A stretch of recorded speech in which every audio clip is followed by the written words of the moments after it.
ଗଣମାଧ୍ୟମର ପ୍ରତିନିଧିମାନଙ୍କୁ ପାର୍ବଣର ଅନେକ ଅନେକ शुभेच्छा और अभिनंदन। विरोध दल नेता विजु जनता दल सभापति माननीय श्रीयुक्त नवीन पट्टनायक आह्वान दीर्घ 2 दशंधि ऊर्ध समय धरी 5 थर ओडिशावासी सेवारे आमे समर्पित एवं आज ओडिशा जनसाधारण जो गुरु दायित्व मान्यवर पूर्वतन मुख्यमंत्री नवीन बाबू न्यस्त कर विरोधी दल भूमिका आमको जो न्यस्त कर सुचारू रूपे पालन करने आम संकल्पबद्ध। यही अवकाश में विजु जनता दल को तृणमूल स्तर में शक्तिशाली कर गढ़ी तोड़ापी 2टी पर्याय आमर जनसंपर्क पदयात्रा आरंभ होती प्रथम पर्याय 6 तारीख दिन शेष होती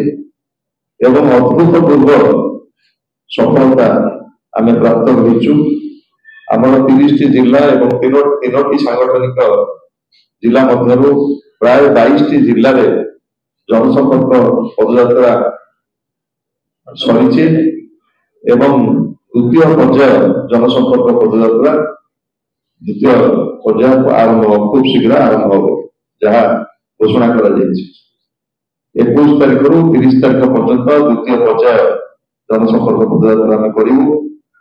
आप अनुभव करुवे विगत दिन मानक जिते जनसंपर्क पदयात्रा आम जाऊ जो उपलब्धि आम रही जनसाधारण सहित अतुट भाव में केमी संपर्क जोड़ू एवं नवीन सरकार विभिन्न सफलतार योजना किभली भाव में लोक पाखे तृणमूल स्तर में पहुंचा आज ठीक से भाव में विरोधी दल भूमिका आम सठिक भाव में किभली भाव में निर्वाह करूँ एवं ओडिशा जनसाधारण जो अपेक्षा आम पाखे रही पूर्ण करने निरंतर भाव में जनसाधारण सहित यही जनसंपर्क पदयात्रा माध्यम दल को जनसाधारण सहित जोड़ू एवं द्वितीय पर्याय जनसंपर्क पदयात्रा अनुरूप भाव में किभली भाव में आम संपर्क जोड़ू से संपर्क में दल व्यापक भाव में कार्य आरंभ कर चाहे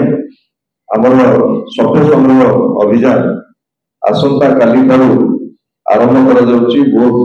डिजिटाली हम एवं मैनुअली सभ्य संग्रह अभियान को किभली भाव में त्वरान्वित कर जनसंपर्क पदयात्रा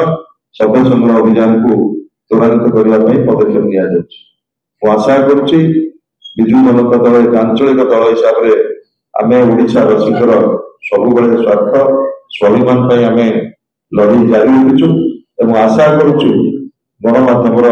आपण मानकर सहयोग शुभेच्छा यह अवकाश में मु कामना करी